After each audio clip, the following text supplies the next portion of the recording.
Gotta get a new piece. Just my little BFF. Yeah, I think so. I need more water too. You wanna grab me that too? You're awesome. I'm down to my little sudsies. Last leg. Come on. A bit more bite on this one, but not much. There you go. You're the bomb.com. Thank you.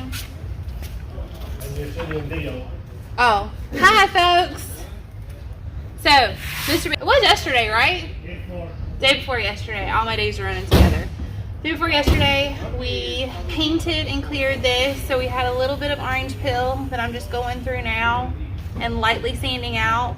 Normally I would start with 15, but our temperatures have been a little wonky lately with the cold, hot, mainly cold.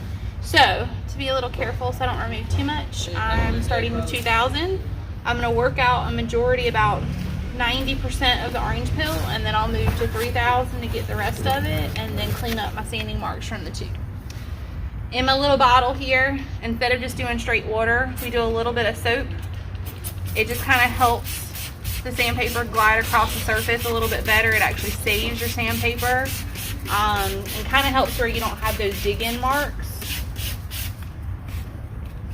With this, because it's clear coat, I'm just kind of keeping one smooth direction so that I minimize those dig marks as much as I can, because all I'm trying to do is just get out those little bubbles. Isn't there a song with that? Trap bunny, bunny. I don't know, you would know. I don't know. What kind of water are you using? Just regular H2O. Oh, that's the city water? That's just the city water. Okay. Nothing fancy. We didn't break out the Fiji today. How do you like your KXK block? I love them. They're my little BFFs. They make the job actually a lot easier. This is like an interview. It's like an interview? Yeah. I'm so nervous. This one's actually the hard block. It kind of allows you to get to what you're trying to get to a little bit easier. They have them in the soft blocks too, but usually I use those when I step it up to 3000. And I'm just trying to kind of smooth out. With the orange peel, if I use the soft block, I'd be here a lot longer. So the hard block kind of lets me get where I need to get a wee bit quicker. Great. And where can you get those from? KXK. I think we got ours from Sky Car Care. Okay, in Orlando. awesome. Corey is amazing.